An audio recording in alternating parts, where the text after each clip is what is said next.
Hey guys, Moss50 here, coming with my top 10 best films of 2013, which I have finally fucking narrowed down. This was so hard to do, since, as I said in my last video, I made a note of every fucking film I've seen this year, and later on I'm probably going to watch Silent Night to see if that was any good, since it is Christmas, you know, and I'll probably check out Harold and Kumar's Christmas again, because, yeah, fuck it, it's Christmas. Anywho, so before I get into the actual list, there were a few films that I came across that were contenders for best films of the year that didn't quite make it. So I'll just let you guys know what was some that could have been on this list, but I didn't actually get them on it when I was narrowing down the list. So yeah, first of all we have Maniac. Really enjoyed this film. I enjoyed it more on further watches, as when I first saw it, I thought it was good. I thought it could have been a bit better though, so that's why I didn't get as high a rating as it probably should have on my channel. But yeah, so it's Maniac.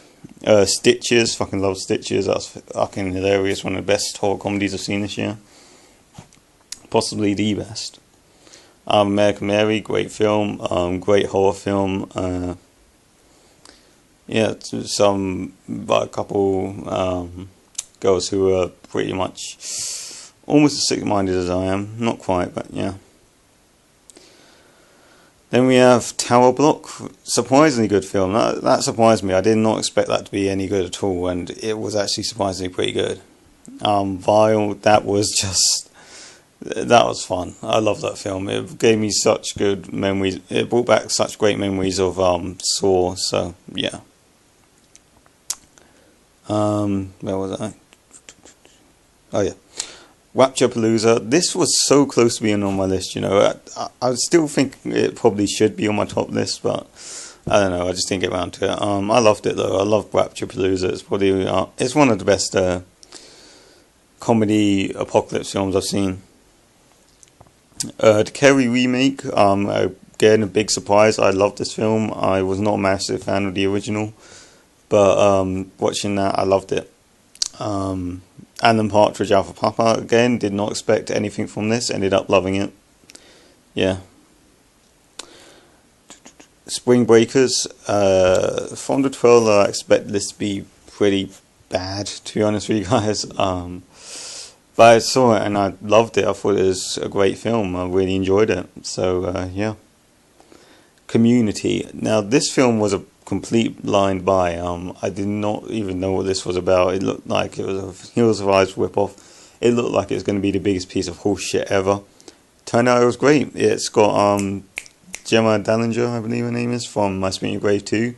Great actress. Yeah, I highly recommend checking this film out, actually, guys. Community. It's a British horror film, and it's really good if you're into, I guess, sort of Hills of Ice style films and hoodie horror films. It's a really good film. And Don Jon, yeah, I really enjoyed Don Jon. I didn't think it was quite good enough to make it on the list, but yeah, I really enjoyed it. So anyways, let's get actually into the list. Now, I did cheat a bit on these guys, because at number 10 and number 8, there are two films on the number 10 spot and two films on the number 8 spot, as I could not decide between them. So yeah, just bear with me for that, guys.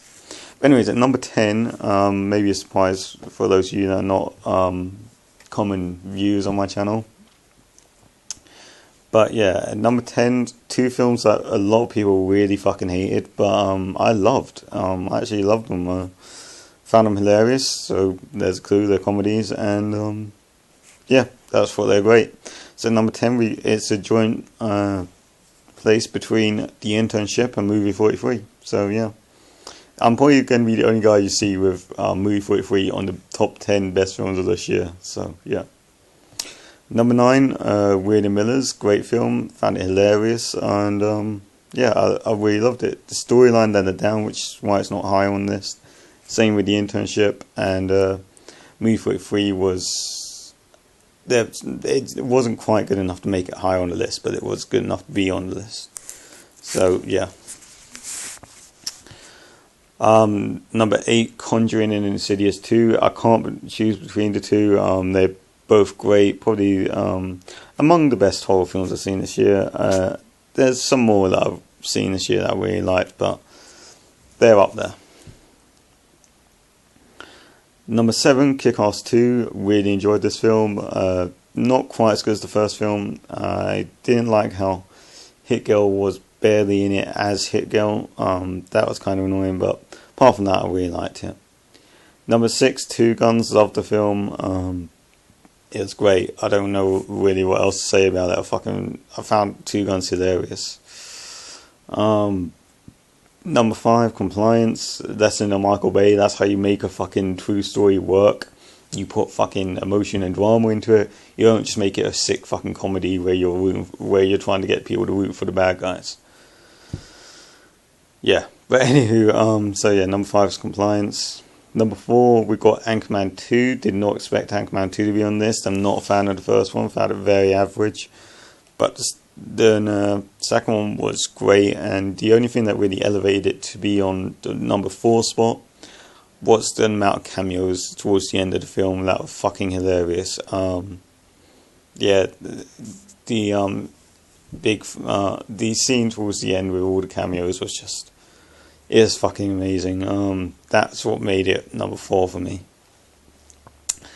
Number 3, we got The World's End. Don't really have much to say about this. Best comedy I've seen this year. Fucking hilarious. Great film. Number 2 and number 1. Now here's the thing, guys. Both of these films I did not expect to even be on this list. I would have expected them to be on my worst list when, prior to seeing them. Because I'm not into these sorts of films. And on top of this, I must make a note that these films did come out in 2012 in America. However, in the UK we didn't get them until 2013, so it's still eligible. So, yeah. And that's how I'm doing it. So long as the film came out in 2013 here in the UK, it's eligible. So, yeah. So, number 2, we have Les Miserables. I don't know how you say it. But, fucking hell, how is this at number 2? Not a fan of musicals. I'm not a fan of musicals. I don't like musicals in the slightest, but I love this film. It's going to go along with, I guess, Repo and Sweeney Todd as some of the best musicals I've seen. Arguably South Park, Bigger, Longer and Uncut. Yeah. So, yeah, number 2, we've got Les Mis. Yeah. And number 1, I cannot believe this isn't number 1. I'm not a fan of this director. I think he's one of the most pretentious directors ever. And I'm just not a fan of him. But number 1, we have Django Unchained. I did not expect this film to be at number 1. I loved it though. It was a great film. It had everything. It had like so many genres in it, and they all worked. It had western. It had big explosive action film. It had comedy. It had drama. It had everything, and it just worked so well. And it was great. So yeah, guys, that's Django at number 1. So let's go through it again. 10, we've got Internship, Movie 43. 9, we've got We're the Millers. 8, we've got Conjuring and Insidious 2. 7, we've got Kick-Ass 2. 6, we've got Two Guns. 5, we've got Compliance. 4, we've got Anchorman 2. 3, we've got The World's End. 2, we've got Les Miserables. Oh no. 1, we've got Django Unchained. So I hope you guys enjoyed that. My next list will be my top 10 worst films of this year, so look out for that. Look forward to that. And yeah, so that's Master 50 signing out.